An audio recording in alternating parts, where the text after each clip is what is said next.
এই ভিডিওটি শুধুমাত্র বিনোদনের উদ্দেশ্যে তৈরি করা হয়েছে। এটি কোনো সহিংসতা বা অপরাধকে উৎসাহিত করে না। শহরে প্রতি 7 দিন পর পর ঘটছে একের পর এক এলিমিনেট।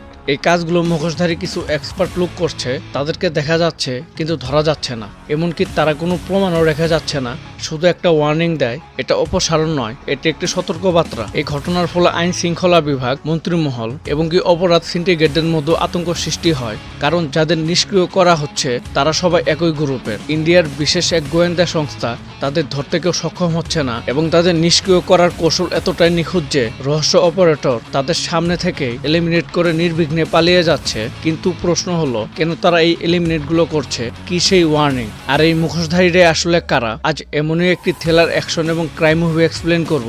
আপনি যদি এরকম মুভি পছন্দ করে থাকেন তাহলে এই মুভিটা আপনার জন্য।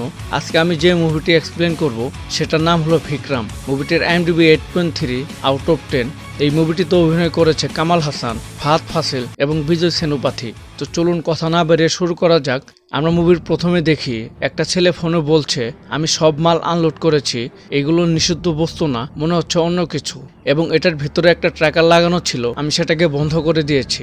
এখানে অনেক যুদ্ধ সরঞ্জাম আছে কিন্তু এগুলো কাজ করে না। এই জায়গার ব্যাপারে আমি আর আপনি ছাড়া আর কেউ জানে না। এটা বলে সে ফোন কেটে দেয়। তারপর কামাল হাসানকে দেখানো হয়, তার নাম ভিক্রাম, কিন্তু সবাই তাকে কারার নামে চিনে। সে উড়াধরা লাল পানি খেয়ে নাচানাচি করে এবং লাল পানি খেয়ে রাতে বাসায় ফেরার সময় সে অ্যাক্সিডেন্ট করে। তখন কিছু মুখোশধারী লোক তাকে কিডন্যাপ করে নিয়ে যায় আর এই খবর পুলিশরা জেনে যায়। তখন তারা তাকে বাঁচানোর জন্য পজিশন নিয়ে থাকে। হত্যাকারীগুলো এবার ক্যামেরার সামনে এসে বলে এটা একটা স্টেটমেন্ট। এটা বলে তার বুকে ছুরি ঢুকিয়ে দেয় এবং পেট পর্যন্ত নিয়ে আসে। তার হাত পা শিকল দিয়ে বাঁধা ছিল, তার কিছু করারও থাকে না। পুলিশ অ্যাকশন নেওয়ার আগে রুমে বিস্ফোরক রেখে খুনিরা 7 তলা থেকে রশি দিয়ে নেমে চলে যায়। পুলিশরা বিস্ফোরক পণ্য দেখে সাথে সাথে সেখান থেকে সরে পড়ে।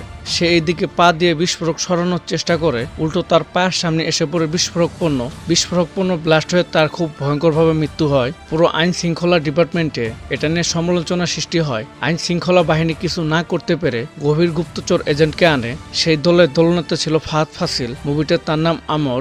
সে হত্যা করার ভিডিওগুলো দেখতে থাকে। তখন আইন শৃঙ্খলা বাহিনী হেড বলে এই হত্যাগুলো 7 দিন পর পর হয়েছে এবং কি কোনো ফিঙ্গারপ্রিন্ট বা কোনো ক্লু কিছুই পাওয়া যাচ্ছে না। এর মানে আবার 7 দিন পর আরেকটা খুন হতে যাচ্ছে। আমার তোমার সাহায্য খুব দরকার। আমার তখন বলে, ওরা কি কোনো কিছু দাবি করছে? লোকটা বলে না। আমার তখন বলে, স্যার আপনি তো জানেন আমরা কিভাবে কাজ করি। আমি তবুও আপনাকে বলছি, কেসের সব ফাইল, যে কোনো জায়গায় সব ধরনের অ্যাক্সেস আর গান, ওয়েপেন্স এবং ভিকটিমের পরিবারের ঠিকানা, এই সবগুলো আমাদের লাগবে। আর আমাদের উপর কোনো রুলস এগুলো চলবে না, আর দিলেও আমরা মানব না। তখন সে তাকে সম্পূর্ণ অ্যাক্সেস দেয়। তারপর সে চলে যায়। তখন আইন শৃঙ্খলা বাহিনীর অফিসার বলে, স্যার এটা আবার কে? রহস্যময় অপারেটরকে ধরার জন্য আর কেউ কি আমাদের ডিপার্টমেন্টে নেই? তখন সে বলে, আপনি কি বিশেষ গোয়েন্দা সংস্থার ব্যাপারে শুনেছেন? বন্ধুরা, আমি এখানে ইউটিউবে 2025-এর কমিউনিটি গাইডলাইনের জন্য কিছু কিছু নাম এবং শব্দ ফ্রেন্ডলি রাখতে হবে। তারপর সে বলে, এরা অনেক ভয়ঙ্কর। এদের সবকিছুর অ্যাক্সেস না দিলে উল্টো আমাদের উপর সন্দেহ করবে। ওরা এমন লোক, ওদের নেই কোনো আইডি কার্ড, নেই কোনো আধার কার্ড এবং কোনো আসল নাম, কোনো কিছুই থাকে না। এরা এদের ফ্যামিলির কাছেও যায় না। আর এদের ব্যাপারে এদের বউ বা গার্লফ্রেন্ড তেমন কিছুই জানে না। এরা হচ্ছে স্পাই, গভর্নমেন্ট ওদেরকে রাখে। এরা যে কোনো জায়গায় গিয়ে ভয়ঙ্কর ভয়ঙ্কর মিশন কমপ্লিট করে। যে কোনো রাজ্যের প্রধানকে পরাস্ত করতে পারে। এদের জীবনের কোনো দাম নেই। এরা যে কোনো সময় যে কোনো কিছু করতে পারে। এক কথায় এরা সিক্রেট এজেন্ট। তার নামে আরো অনেক কিছু বলতে থাকে। আর আপনারা তো সবাই তার ব্যাপারে জানেন। সে যেই মুভিগুলোতে থাকে সেই মুভিগুলো বেশিরভাগই অ্যাকশন হয়। তারপর আমর তার গার্লফ্রেন্ডের সাথে দেখা করে। তার গার্লফ্রেন্ড বলে, তুমি আমাকে কত জায়গায় নিয়ে বেড়াচ্ছ?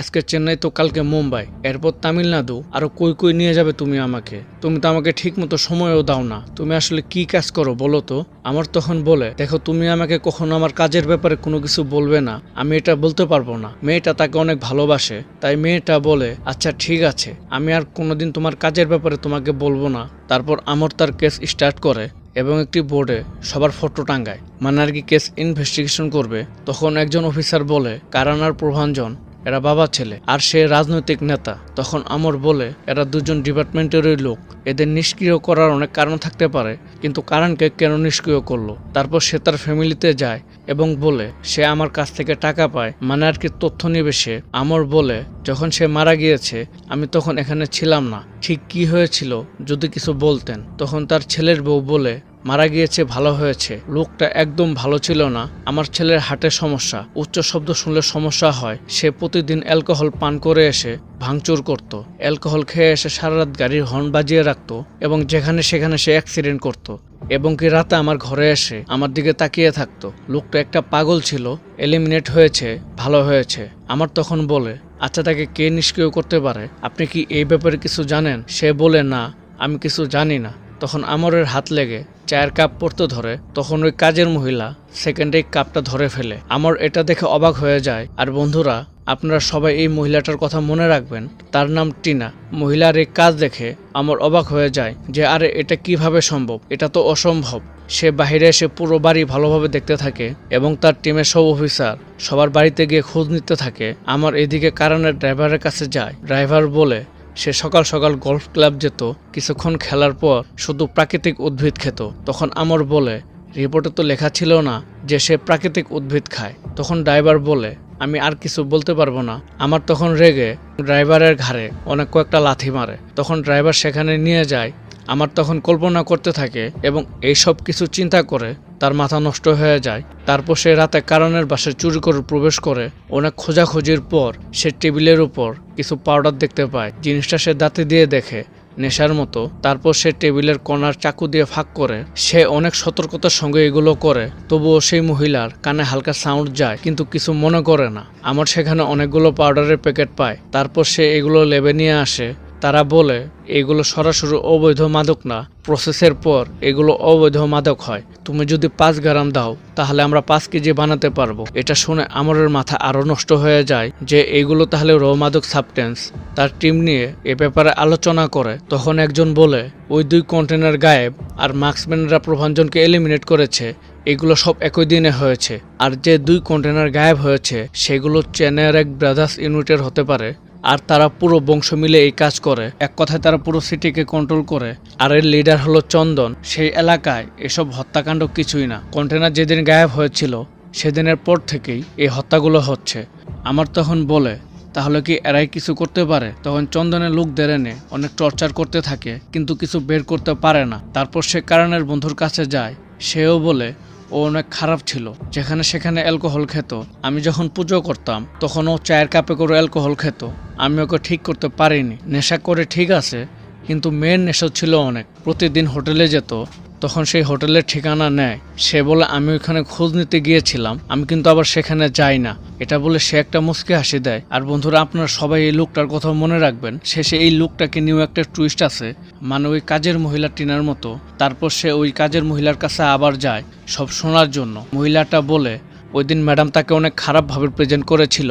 সে তার নাতিকে অনেক ভালোবাসতো, সব সময় বুকে ঘুম পাড়াতো এবং কি যখন তার ছেলে মারা যায় কান্নার শব্দে বাচ্চার সমস্যা হচ্ছিল বলে সে সবাইকে বাইরে বের করে দিয়েছিল যেন বাচ্চার কোনো সমস্যা না হয়। তার ছেলে মারা যাবার পর সে একদম পাগল হয়ে গিয়েছিল। সে যতই খারাপ হোক না কেন, আসলে ও অনেক ভালো মানুষ ছিল।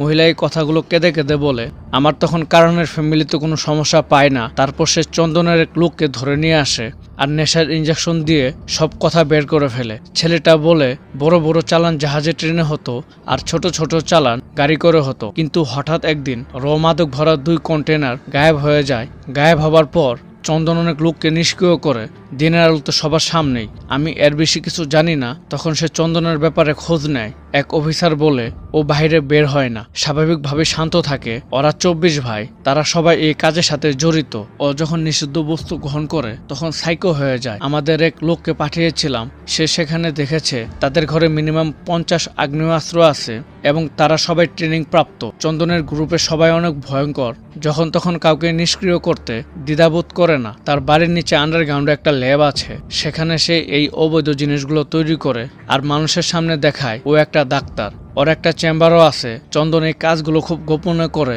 যেন এলাকার সবাই না জানে। এগুলো সব লোক চক্ষুর আড়ালে করে আর সবার সামনে ভালো মানুষের ভেষ ধরে থাকে। কিন্তু চন্দন অনেক ভয়ঙ্কর একটা লোক। ও এলিমিনেট বা নিষ্ক্রিয় যা করে, একটা স্পেশাল অবৈধ নেশা গ্রহণের পর সেই কাজগুলো করে। এটা হলো একটা স্পেশাল মাদক।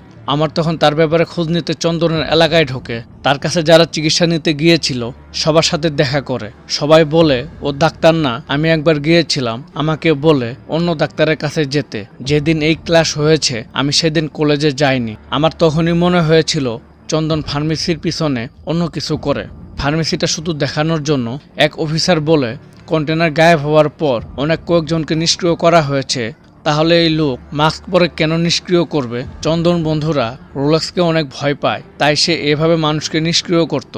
এই রোলেক্সটা হলো আবার সুরিয়া হচ্ছে আবার মাফিয়া জগতের বাদশা। এখানে ভিলেন অনেকগুলা। এই মুভিতে যে নায়ককে এটা আমার বুঝতে প্রায় মুভিটা 1 ঘন্টা দেখা লেগেছে। এই মুভিতে অরিজিনাল নায়ককে এটা দেখার জন্য আপনাকে ফুল ভিডিও দেখতে হবে, আর এটাই হলো একটা টুইস্ট। আর বন্ধুরা এই মুভিটা পুরোটা আপনার মাথার উপর দিয়ে যাবে, যেমন চন্দনের 3 বউ, এই কমেডি, এই থ্রিলার, এই একটু পরে আবার ভায়োলেন্স, আরো অনেক কিছু। পুরো মুভিটা রহস্যে ঘেরা। মুভিটা 2022 সালের, এখনো এই মুভিটা সবার মুখে মুখে। তখন অফিসারটা আরো বলে প্রভাঞ্জন যে কন্টেনার আটক করেছিল সেখানে প্রায় 900 কিলো র মাদক আছে। একবার যদি চন্দনের হাতে যায় তাহলে চন্দন নতুন সরকার গঠন করতে পারবে। তখন অনেক ভয়ঙ্কর একটা পরিস্থিতি তৈরি হবে। তখন তারা তার ল্যাব নষ্ট করার পরিকল্পনা করে, কারণ তা না করলে দেশের 12টা বেজে যাবে। তারপর আমার সেই হোটেলে যায়। হোটেলের মেয়েটা বলে সে খুব ভালো মানুষ ছিল, আমার হাতে হ্যান্ডকাপ লাগিয়ে শুধু চিল্লাতে বলতো, আর সে ওই জানলা দিয়ে বাহিরে যেত। আবার 1-1.5 ঘন্টা পর আসতো, এসে চলে যেত। আমার সেই জানালার বাহিরে গিয়ে দেখে সেখানে তেমন কিছুই নেই, অনেক ভয়ঙ্কর একটা অবস্থা। আমার মনে মনে বলে লোকটা পাগল নাকি আমাকে পাগল বানানোর জন্য এই কেস দিয়েছে। সে এখানে কি করত? একটু ভুল হলে তো লোকটা পড়ে যাবে।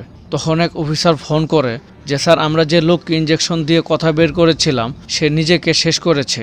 সেখানে গিয়ে দেখে লোকটা পুরো শেষ। আমার তখন কল্পনা করে দেখে ও নিজেকে শেষ করেনি, চন্দনকে মেরেছে।